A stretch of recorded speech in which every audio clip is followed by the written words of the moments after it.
Hello students, आप सभी का स्वागत है आपके अपने यूट्यूब चैनल पाठक एजुकेशन इंस्टीट्यूट पे। और जैसे कि हम लोग अभी क्या पढ़ रहे हैं, 5 महत्वपूर्ण गणित के प्रश्न। तो देखते हैं छत्तीसगढ़ बोर्ड कक्षा 10वीं विषय गणित के 5 महत्वपूर्ण प्रश्न। आज देखेंगे रिक्त स्थानों की पूर्ति कीजिए।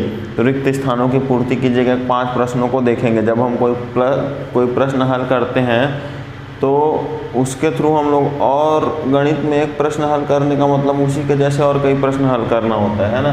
तो देखते हैं पहला क्या है, 12 और 6 का तृतीयानुपाती होगा। तो खाली स्थान होगा 12 और 6 का तृतीयानुपाती हम लोग मान लेते हैं, ये हो गया 12, 6 तृतीयानुपाती x मान लेते हैं। तो इसको सॉल्व कैसे करते हैं, 12/6 बराबर 6/x है ना। तो तृतीयानुपाती x को माने हैं, ये 12 और x का गुणा हो जाएगा है ना। 12 और x का गुणा 12x, भाग में इधर गुणे में आ जाएगा 6 और इधर 6 भाग में इसके साथ गुणे में आ जाएगा। तो 6 6 हो जाएगा 36, ठीक है। x बराबर 36, 12 जो है गुणे में हो जाए भाग में आ जाएगा, x बराबर 12 तिया 36। तो तृतीयानुपाती क्या आएगा, 3 है ना। 12 और 6 का तृतीयानुपाती क्या होगा, 3 होगा। ऐसे तृतीयानुपाती निकालते हैं। दूसरा प्रश्न देखते हैं, यदि किसी बिंदु के निर्देशांक 8 0 हैं तो यह बिंदु, देखो बिंदु क्या है 8 0, तो यह खाली स्थान अक्ष पर स्थित है। 8 0 पहला वाला जो होता है x का होता है, दूसरा होता है y का। तो y 0 है, इसका मतलब क्या होगा, ये कौन सा अक्ष पर स्थित होगा, x अक्ष पर। अगर y 0 होता है तो किस अक्ष पर स्थित होता है, x अक्ष पर। अगर x 0 होता है तो किस अक्ष पर स्थित होता है, y अक्ष पर, है ना। ठीक है, तो यहाँ पर अपना y 0 है तो x अक्ष पर स्थित होगा। और x भी क्या है, धनात्मक है ना, 8 लिखा है, धन 8 है ना, धनात्मक धन x अक्ष, ठीक है। यदि किसी बिंदु के निर्देशांक 8 0 हो तो यह बिंदु धन x अक्ष पर स्थित है। खाली स्थान में क्या आएगा, धन x अक्ष आएगा पर स्थित होगा, ठीक है।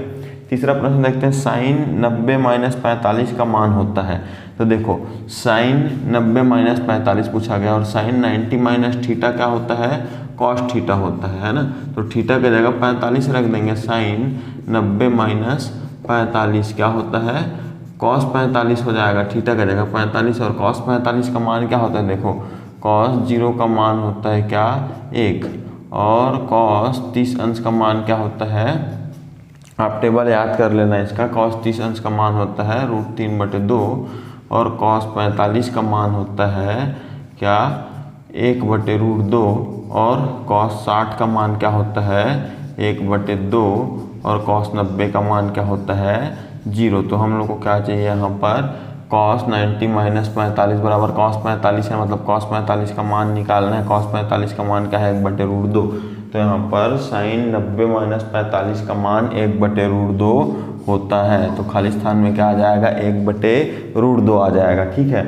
अब चौथा प्रश्न देखते हैं। चौथा प्रश्न क्या बोल रहा है, दो समरूप आकृतियों का माप में एक विशेष अनुपात होता है जिसे खाली स्थान कहते हैं। तो दो समरूप आकृतियों की माप में एक विशेष अनुपात होता है जिसे क्या कहते हैं हम लोग, स्केल गुणक कहते हैं इसको, ठीक है। ध्यान रखना, खाली स्थान में क्या आएगा, स्केल गुणक कहते हैं, स्केल गुणक कहते हैं, ठीक है। तो इस प्रकार से ये आएगा आंसर।